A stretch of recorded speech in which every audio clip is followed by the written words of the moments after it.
Cuán firme cimiento se ha dado a la fe de Dios en su eterna palabra de amor.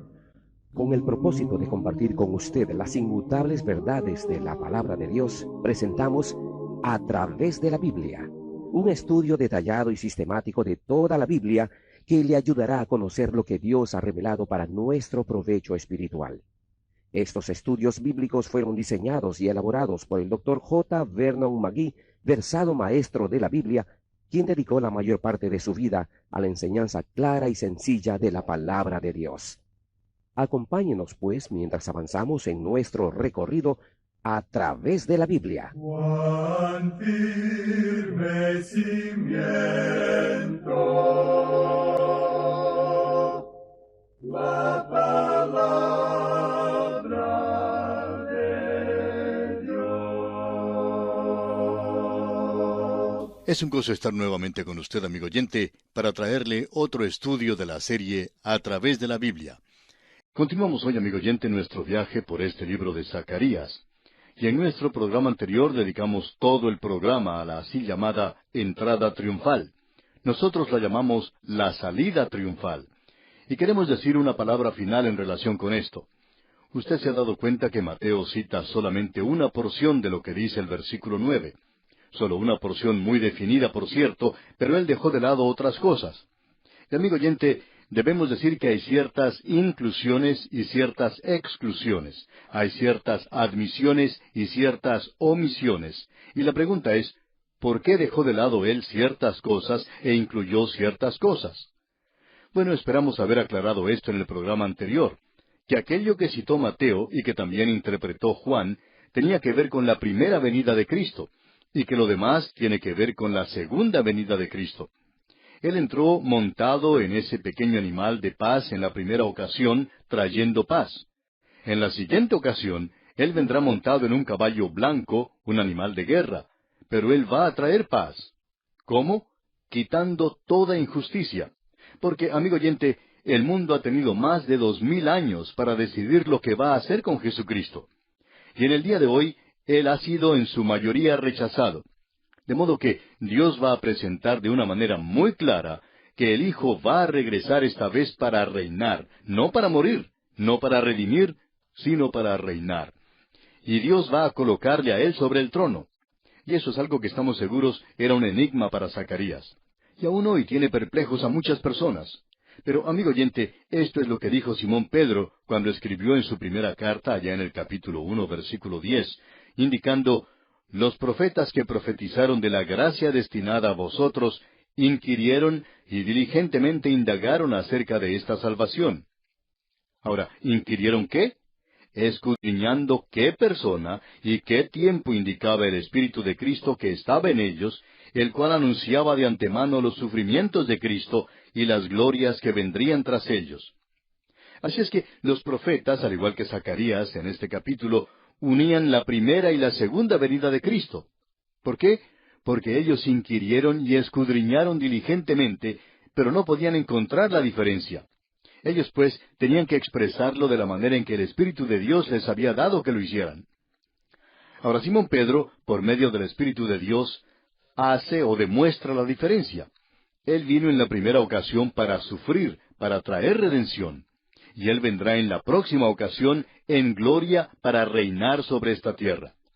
Así es que Mateo, por medio del Espíritu, pudo hacer esa separación, y usted descubrirá eso a través de toda la palabra de Dios, es decir, en particular los profetas del Antiguo Testamento, descubrirá esa distinción que existe entre la primera y la segunda venida de Cristo a la tierra.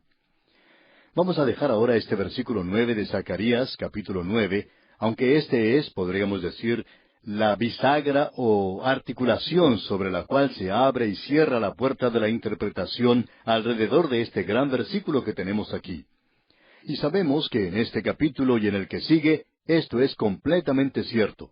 Pero vamos a dejar este versículo 9 y vamos a continuar con el versículo 10 que nos dice en su primera parte: y de Efraín destruiré los carros y los caballos de Jerusalén. Aquí se está hablando de caballos que representan la guerra. Y vamos a seguir leyendo hasta el versículo 13, y luego daremos la interpretación de lo que consideramos aquí. Los versículos 10 al 13 de este capítulo 9 de Zacarías dicen: Y de Efraín destruiré los carros y los caballos de Jerusalén, y los arcos de guerra serán quebrados, y hablará paz a las naciones, y su señorío será de mar a mar, y desde el río hasta los fines de la tierra. Y tú también por la sangre de tu pacto serás salva. Yo he sacado tus presos de la cisterna en que no hay agua. Volveos a la fortaleza, oh prisioneros de esperanza. Hoy también os anuncio que os restauraré el doble. Porque he entesado para mí a Judá como arco, e hice a Efraín su flecha, y despertaré a tus hijos, oh Sión, contra tus hijos, oh Grecia, y te pondré como espada de valiente. Usted se ha dado cuenta que aquí se menciona a Efraín, y ese es el reino del norte y también el reino del sur. O sea que no están perdidos, por lo menos Dios no pensaba que estuvieran perdidos como opinan algunos. Él sabía dónde estaban. Ahora aquí tenemos algo que uno debe considerar cada vez que estudia el capítulo 9 de Zacarías, y cuando uno describe la marcha realizada por Alejandro Magno al cruzar él lo que hoy se conoce como Turquía, y cuando él se apoderó de esas grandes ciudades griegas y las destruyó, y es una lástima que esas cosas tan hermosas hayan sido destruidas por ese hombre. Por supuesto que esto fue hecho porque tenía un ejército bastante pequeño para esa época, de unos 50,000 hombres, y él estaba avanzando rápidamente para obtener una victoria mundial y gobernar el mundo. Así es que él aplastó, por así decirlo, estas ciudades. Y él continuó marchando, y luego él dio como una media vuelta para cruzar este puente que es la tierra de Israel. Y esas grandes ciudades que se encontraban entonces en el norte, en Asiria, él las destruyó. Damasco es mencionada. Y luego podemos apreciar a este hombre entrando a la tierra prometida, en la tierra de los filisteos. Y lo podemos ver también cuando llega a Jerusalén, y vimos que no la destruyó, porque Dios dijo que Él la iba a proteger. Él dijo: entonces acamparé alrededor de mi casa como un guarda. Él iba a proteger la ciudad y el templo. Y de todos los lugares que fueron destruidos, uno esperaría que Jerusalén fuera destruida, porque todos pensaban que así ocurriría, porque el sumo sacerdote se había negado a pagar tributo a Alejandro Magno, porque él ya se lo estaba entregando al imperio medo-persa. Entonces, no le podía dar el tributo que demandaba Alejandro, porque estaba obligado por ese tratado. Y él mantuvo esa obligación, y por supuesto que eso enfureció a Alejandro Magno. Y uno esperaría que él llegaría a la ciudad de Jerusalén y la destruiría completamente. Pero esa es una ciudad que él no destruyó, aunque él se apoderó de Egipto, se apoderó de Babilonia y destruyó al imperio medo-persa. Y él solamente tenía 33 años de edad. Y murió borracho, y este hombre murió con prácticamente todo el mundo en sus manos. Él tenía una carisma maravillosa, como se dice. Sus seguidores eran muy fieles para con él. Y se dice que muchas de esas naciones le seguían. Él era un general muy brillante, un joven muy atractivo, con mucha carisma. Sin embargo, también era una persona brutal y cruel y arrogante y cosas por el estilo. Ahora alguien quizá nos diga o nos pregunte: ¿cómo sabemos que él está hablando en cuanto a esto? Bueno, el versículo 13 tendría que haber aclarado esto. Dice: despertaré a tus hijos, oh Sión, contra tus hijos, oh Grecia. De eso es de lo que él está hablando aquí en este capítulo. Y Alejandro Magno es del imperio macedonio, del imperio greco-macedonio, que fue a esa zona y llegó a convertirse en un gobernante mundial. Él controló al mundo de su día. Él controló todo, con la excepción de Alejandro Magno mismo. Él murió borracho. Ahora debemos decir que Alejandro Magno vino, o se presentó, mejor dicho, en una forma brutal para conquistar el mundo. Y lo que Zacarías está haciendo es colocarle en el contexto. Esa entrada triunfal de Alejandro Magno a Jerusalén era algo realmente extraordinario de contemplar. El sumo sacerdote sale a recibirle, y Alejandro Magno era una persona muy supersticiosa y había tenido una visión, un sueño de un hombre que salía a recibirle vestido como el sumo sacerdote, y que él debía escuchar lo que ese hombre tenía que decir. La tradición nos cuenta que el sumo sacerdote le mostró a él, en el libro de Daniel, donde se hacía mención de Alejandro Magno. Alejandro Magno es mencionado en el libro de Daniel, el macho cabrío que tiene un cuerno de gran tamaño, y ese cuerno fue quebrantado. Y ese es el imperio greco-macedonio, y ellos iban a gobernar sobre esta gente aquí.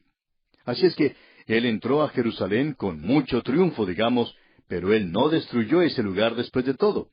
Él pensaba que era algo tan destacado que él quería servir al Dios vivo y verdadero. Así es que él ofreció un sacrificio. Y amigo oyente, debemos decir que eso es algo realmente sorprendente. Ahora, aquí tenemos un contraste. Aquí entra el Señor Jesucristo a Jerusalén montado en un pollino. Y Él no viene a destruir al mundo, sino que vino a salvar al mundo. El Hijo del Hombre no vino para ser servido, sino para servir. Él no vino a formar un gran reino y a buscar que las multitudes le siguieran y que le sirvieran. El Hijo del Hombre no vino para ser servido, sino para servir y para dar su vida en rescate por muchos, dice el mismo Señor Jesucristo en el Evangelio según San Mateo, capítulo 20, versículo 28. Así es que Él entra a Jerusalén como rey, pero no en triunfo. Él está preparándose para salir, y Él saldrá muy pronto, pero Él está regresando. Y cuando Él regrese, el mundo habrá tenido mucho tiempo para decidir lo que va a hacer con Jesús. Tiene que llegar a una decisión en cuanto a Él. De modo que Él viene otra vez. Él va a regresar. Ahora tenemos en esta sección algo que opinamos es destacado. Y es que aquí viene uno a Jerusalén que no estaba haciendo una entrada triunfal. Él estaba en camino hacia la cruz para traer paz a la humanidad. Pero Él regresará algún día para traer paz al mundo. Así es que Él dice, y de Efraín destruiré los carros. Ese es el reino del norte. Ellos habían estado actuando de manera muy guerrera. Y los caballos de Jerusalén. El caballo era el animal de guerra. Y estos dos reinos están formados por la misma gente dividida. Uno fue a la cautividad en Asiria, el otro fue a Babilonia. Y Dios les dice que Él va a quitarles sus instrumentos de guerra. ¿Por qué?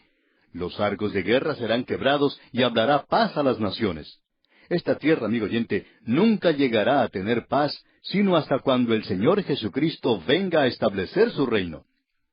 Debemos decir que nos llama mucho la atención y hasta sentimos un poco de malestar cada vez que escuchamos a diferentes presidentes y líderes mundiales hablar de que van a brindar paz al mundo, que van a hacer que el mundo viva en paz.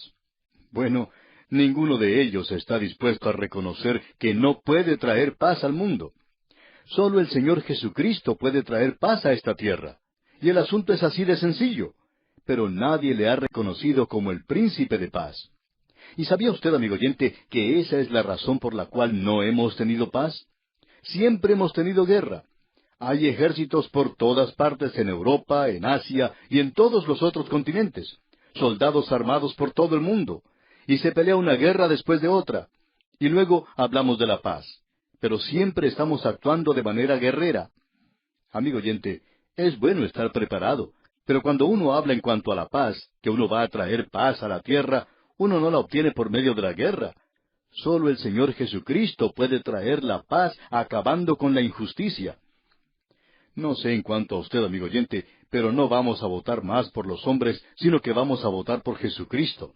Él es el único que puede traer paz a la tierra. Y hablará paz a las naciones, dice aquí el versículo 10. Y eso no ocurrirá hasta cuando Él regrese otra vez a esta tierra. Y hasta entonces creemos que en lugar de estar tratando de establecer paz a través de todo el mundo, necesitamos mantenernos preparados para protegernos. Porque, amigo oyente, nos encontramos viviendo en un mundo malo y terrible, y estamos tratando de hablar de hermandad y cosas por el estilo. Y eso no es bíblico. La única hermandad o fraternidad que puede ser formada hoy es en el cuerpo de Cristo, aquellos que han sido redimidos por la sangre de Cristo. Ahora sabemos que esto no es algo muy popular en el presente. Sabemos que cuando los médicos nos dan medicinas y luego nos acuestan en la mesa de operaciones y nos cortan o quitan este pedazo aquí y allá, debemos reconocer que eso no es algo muy divertido. Pero este es el único camino por el cual la persona puede llegar a tener buena salud. Y el único camino para el mundo, amigo oyente, por medio del cual el mundo puede llegar a tener paz, es a través del Señor Jesucristo, gústele esto o no le guste. Continuando ahora aquí en Zacarías capítulo 9, leamos el versículo 11. Y tú también por la sangre de tu pacto serás salva.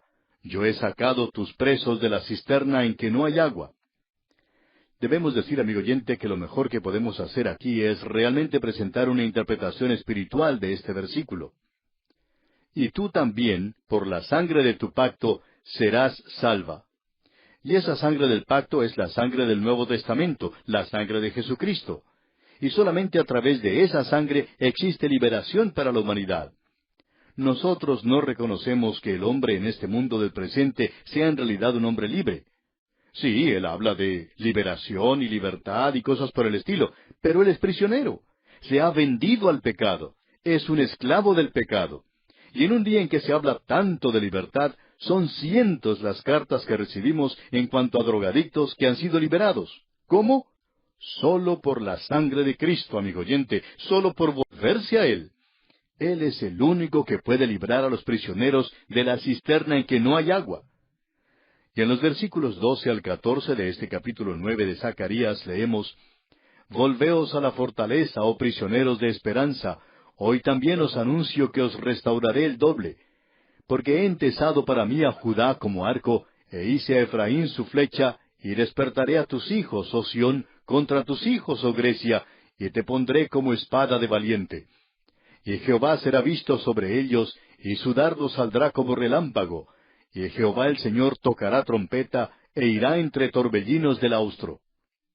Estamos esperando que venga el milenio, la época cuando Él reinará, cuando todas las naciones del mundo se van a inclinar ante Él. Creemos que todo esto aquí está demostrando su venida a la tierra para establecer su reino. Amigo oyente, cuando Él venga, esto va a ser una verdadera entrada triunfal. Y hasta cuando Él venga, no habrá una entrada triunfal. Ahora el versículo 15 dice: Jehová de los ejércitos los amparará, y ellos devorarán y hollarán las piedras de la honda, y beberán, y harán estrépito como tomados de vino, y se llenarán como tazón o como cuernos del altar. Debemos decir que este es un cuadro de cómo va a ser hasta cuando Él venga.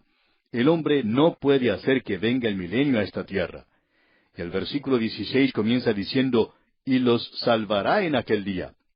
Ahora aquí tenemos esta expresión en este libro de Zacarías, de en aquel día. Y vamos a ver que Zacarías va a usar mucho esa expresión cuando lleguemos al capítulo 12.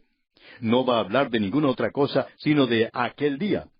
Y aquel día es el día de Jehová. Y aquel día comienza después que la iglesia salga de la tierra a reunirse con el Señor en las nubes. Entonces estaremos con el Señor, y aquí comenzará sobre la tierra el período de la gran tribulación. Será entonces, y creemos que este período concluirá en un lapso de 7 años, cuando el Señor regrese a establecer su reino sobre esta tierra. Entonces tendremos el reino milenario sobre esta tierra. Y el versículo 16 continúa diciendo: y los salvará en aquel día Jehová su Dios, como rebaño de su pueblo, porque como piedras de diadema serán enaltecidos en su tierra. Aquí se está hablando de joyas que resplandecen. Habrá joyas resplandecientes en aquel día de Jehová. Y Malaquías nos va a decir que el Señor va a reunir sus joyas en aquel día para comprar esa perla de gran precio. Él pagó un precio tremendo por esa perla de gran precio. ¿Y qué cuadro el que se nos presenta aquí, amigo oyente? Y el versículo 17 continúa: porque cuánta es su bondad y cuánta su hermosura. Ahora esta es la bondad de aquel que viene, en contraste con Alejandro Magno, que no era conocido por su bondad, porque era una persona muy cruel, brutal y arrogante, lleno de orgullo. El Señor Jesucristo era manso y humilde, y Él está lleno de bondad y hermosura. No había hermosura para que le deseemos cuando Él vino en la primera ocasión. La cruz no es algo hermoso como piensan algunas personas. Era algo horrible. Pero cuando vuelva otra vez, entonces sí podremos apreciar esa hermosura. ¡Cuán hermoso es Él, amigo oyente! Uno escucha hablar de esa gente hermosa hoy, pero Él es una persona hermosa de veras. Y también lo son aquellos que le pertenecen. Y el versículo 17 concluye diciendo: el trigo alegrará a los jóvenes, y el vino a las doncellas. Este es un vino nuevo que no intoxica. No ha tenido oportunidad de fermentarse. Así es que lo que tenemos aquí, amigo oyente, es aquello que nos habla de comida para comer y aquello que nos habla de abundancia, aquello que nos habla de algo realmente maravilloso, el trigo y el vino. Eso será lo que caracterizará su reino. Habrá mucha abundancia, no habrá falta de energía en el reino de Jesucristo. Bien, amigo oyente, vamos a detenernos aquí por hoy.